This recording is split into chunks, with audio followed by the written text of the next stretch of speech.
வேலூர் மாவட்டம் குடியாத்தத்தில் ஆக்கிரமிப்பு அகற்றம் என்ற பெயரில் தங்கள் வாழ்வாதாரத்தை பாதிக்கும் திராவிட மாடல் அரசை கண்டித்து வணிகர்கள் போராட்டத்தில் ஈடுபட்டனர். குடியாத்தம் பிரதான சாலைகளில் உள்ள கடைகளுக்கு முன்பு அமைக்கப்பட்டிருக்கும் திறந்தவெளி கால்வாய்களை கடந்து தங்கள் கடைகளுக்கு செல்வதற்காக அவற்றின் மேல் வணிகர்கள் சிமெண்ட் ஸ்லாப்புகளை தங்கள் சொந்த செலவில் அமைத்து பயன்படுத்தி வந்தனர். இந்த நிலையில் ஆக்கிரமிப்பு அகற்றும் பணியில் ஈடுபட்ட நகராட்சி நிர்வாகம் சிமெண்ட் ஸ்லாப்புகளை உடைத்ததால் கடைகளுக்கு செல்ல முடியாத நிலை ஏற்பட்டது. அது குறித்து கேட்டபோது தள்ளுமுள்ளு கைகலப்பும் ஏற்பட்டதால் ஆத்திரமடைந்த வணிகர்கள் மறியலில் ஈடுபட்டனர்.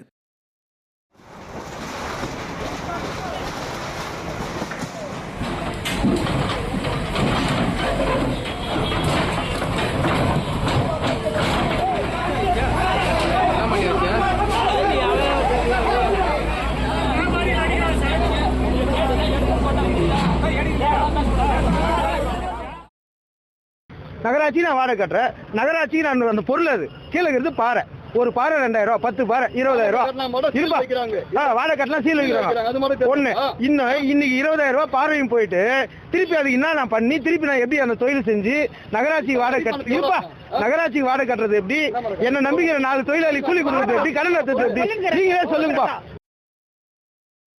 கடை வாடகை கட்டணும், ஒரு மாசம் கட்டல நகராட்சிக்காரர் வந்துடுறாங்க, சீல் வைக்கிறாங்க. நாங்க என்ன செய்ய சொல்லுங்க. இப்போதைக்கு என்ன இது எதுவுமே செய்ய முடியாது. ஏன்னா அந்த மாதிரி சூழ்நிலை காலைல 2 பைனான்ஸ்கார் வந்து போயிட்டாங்க. பைனான்ஸ் நான் பழப்பை நடத்துங்கிறேன் இருக்குது. எனக்கு இந்த ஒரு பையன் தான், இன்னும் இந்த பையனுக்கு எனக்கு நான் எந்த வழியும் செய்யல.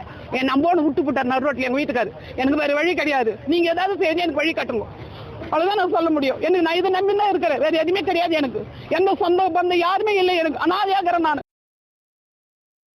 திருவண்ணாமலை மாவட்டம் செங்கம் அடுத்த புதுப்பாளையம் பேரூராட்சி சட்டமன்ற திமுக தலைவி செல்வபாரதியின் கணவர் மனோஜ்குமார் அராஜகத்தில் ஈடுபடுவதாக கவுன்சிலர்கள் குற்றம் சாட்டியுள்ளனர். செல்வபாரதியின் கணவர் மனோஜ்குமார் புதுப்பாளையம் பேரூராட்சி நிர்வாகத்தை முழுமையாக கையில் எடுத்துக்கொண்டு அராஜகத்தில் ஈடுபட்டு வருவதாக கூறப்படுகிறது. 9வது வார்டை அரசியல் காழ்ப்புணர்ச்சி காரணமாக மனோஜ்குமார் புறக்கணித்து வருவதாகவும் 9வது வார்டு மக்களுக்கு அளித்த வாக்குறுதியை நிறைவேற்ற முடியாமல் தவித்து வருவதாகவும் 9வது வார்டு அதிமுக உறுப்பினர் முனிச்சி ராமசாமி வேதனை தெரிவித்தார். மேலும் கடந்த 8 மாதங்களாக மாதாந்திர மன்ற கூட்டம் நடத்தாமல் செல்வபாரதியின் கணவர் மனோஜ்குமார் தனது அரசியல் செல்வாக்கை பயன்படுத்தி அனைத்து திட்ட பணிகளையும் அவரே செய்து வருகிறார் என பொதுமக்கள் குற்றம் சாட்டியுள்ளனர்.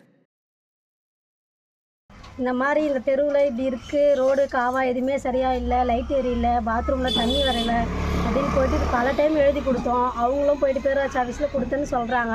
நாங்கள் போயிட்டு பேரூராட்சி ஆஃபீஸில் கேட்டாலும் சரி, அந்த தலைவர் வந்து நாங்கள் எல்லாம் கவுன்சிலர் சொல்லிட்டோம், அவங்க பணம் வாங்கி இவங்களை ஏமாத்துறாங்க அப்படின்னு சொல்லிட்டு அவங்க மேலே புகார் பண்ணுறாங்க. நாங்கள் இவங்ககிட்ட வந்து கேட்டால் இவங்க என்னன்றாங்க, அவங்க மாற்றி 2 பேர்கிட்ட பிரச்சனை நடக்குது. இதில் இடையில வந்து இவங்க 2 பேர் கிடையாது, நாங்கள் பொதுமக்கள் நாங்கள் தான் இதில் அவதிப்பட்டுங்கிறோம். கடலூர் மாவட்டம் விருத்தாச்சலத்தில் நடைபெற்ற மாற்றுத்திறனாளிகளுக்கான சிறப்பு முகாமில் எவ்வித அடிப்படை வசதிகளும் மேற்கொள்ளாததால் ஆயிரக்கணக்கான மாற்றுத்திறனாளிகள் கடும் அவதியடைந்தனர். விருத்தாச்சலம் அரசு ஆண்கள் மேல்நிலைப் பள்ளியில் நடைபெற்ற மாற்றுத்திறனாளிகளுக்கான சிறப்பு முகாமில் எவ்வித திட்டமிடலும் இன்றி குடிநீர், கழிவறை, இருக்கை உள்ளிட்ட எவ்வித அடிப்படை வசதிகளும் மேற்கொள்ளப்படவில்லை. மனுக்களை பெறுவதற்கு வெறும் 4 ஊழியர்களே இருந்ததால் கடும் கூட்ட நெரிசல் ஏற்பட்டது. மேலும் சிதம்பரம், திட்டக்குடி உள்ளிட்ட அனைத்து தாலுகாவிலும் இருந்தும் மாற்றுத்திறனாளிகள் வந்ததால் கடும் சிரமத்திற்குள்ளாகினர். மாற்றுத்திறனாளிகளின் மீது துளியும் அக்கறையின்றி வெறும் கண் துடைப்புக்காக முகாம் நடத்துவதாக ஸ்டாலின் அரசு மீது மாற்றுத்திறனாளிகள் குற்றம் சாட்டுகின்றனர். எந்த வசதியும் கிடையாது, பாத்ரூம் வசதி கிடையாது, கழிப்படம் கிடையாது, குடிக்க தண்ணி கிடையாது, மக்கள் நெரிசல் போலீஸ் பாதுகாப்பு கிடையாது. இது முகாம் எதுக்கு போட்டுருக்கோம், நாங்கள் எதுக்கு வரணும்?